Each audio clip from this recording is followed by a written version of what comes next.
तुमची अति तीव्र इच्छा हम्म, अर्थात चांगली हा, ती तुम्ही स्वामींच्या चरणी जाऊन सांगा. हम्म, स्वामींना जे काही तुम्हाला फुल ना फुलाची पाकळी जे शक्य आहे ते स्वामींना अर्पण करा हम्म, आणि स्वामींना सांगा की स्वामी मी तुमच्या श्री स्वामी समर्थ हम्म, या मंत्राचा हम्म.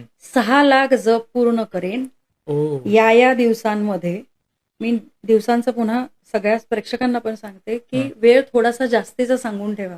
ओके. म्हणजे कारण काय होतं मग स्वामी परीक्षा घेतात. हम्म, जर तुम्ही म्हणालात ना की मी 6 महिन्यात पूर्ण करेल किंवा 3 महिन्यात पूर्ण करेल हा, तर मग जी परीक्षा होते त्याच्याऐवजी मी माझं स्वतःच सांगते. हा. मी 1.25 वर्ष सांगितलं होतं ओके. की मी स्वामी तुमचा हा 1.25 वर्षाच्यात पूर्ण करेल. हम्म, माझा माझी ही इच्छा आहे. हा मंत्र मी जपेन. हा. माझा हा मंत्र पूर्ण व्हायच्यात माझी ही इच्छा पूर्ण करा. ओके. माझा अनुभव आहे. कैक अनुभव आहेत. तुमचा जप पूर्ण व्हायच्या आत तुमची इच्छा पूर्ण झालेली असते आणि मी त्यांना त्या जातकांना हाच उपाय दिलेला.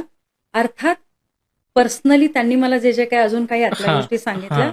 त्याला अनुसरून मी ऍडिशनल उपाय पण दिले होते. पण हा महत्वाचा उपाय होता ओके. आणि हा उपाय करून तुम्हाला नक्कीच मार्ग मिळतो. वा, वा. तुम्हाला अजून एक म्हणजे प्रेक्षकांना सांगते की हा उपाय सुरू केला ना हम्म, की तुमच्या घरामध्ये तुमच्या आजूबाजूला कोण वावरतंय कुठल्या शक्ती वावरतायत आपल्याला माहित हा. नाही. त्याच्यामुळे संकल्प करताना फार ध्यान देऊन संकल्प करा.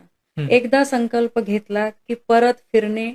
नाही. त्याच्यामुळे तो घेतला की मात्र समजा तुम्ही संकल्प घेतलाय की बाबा मी दिवसभरात इतके इतके करेन जे काही तुम्ही हम्म. ठरवलंय. समजा ते नाही झालं तर स्वामींना आधीच सांगून ठेवा की स्वामी माझ्याकडनं हा करून घ्या घ्या. आणि किमान हा. कमीत कमी 108 तरी पूर्ण करायचाच दिवसाभरात ओके. आणि मगच पुढच्या दिवसासाठी काही तुम्हाला ठेवायचं तो ठेवा. हा. पण काही ना काहीतरी तो पूर्ण करायचा आणि मगच पुढे जायचं. एकही दिवस त्यामध्ये गॅप येता कामा नये. ओके. ही ह्या संकल्पाची फार मोठी आणि जमेची बाजू आहे. ओके. कारण तुम्ही आज गॅप घेतला की तो तुमचा मागचा जो संकल्प हो, किंवा जो केलेला जप आहे तो backlog. शून्य झाला. हा. आजपासून परत नवीन परत नवीन. ओके. असं होतं. त्याच्यामुळे ही फार मोठी गोष्ट आहे आणि हा उपाय खरंच करून बघावा.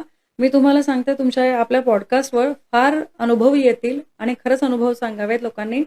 कारण तुमच्या एका अनुभवाच्या जोरीवर इतरांचा कोणाचा तरी विश्वास करेक्ट. ठाम उभा राहत वा, असतो. हा. फार सुंदर अनुभव येतात. ओके.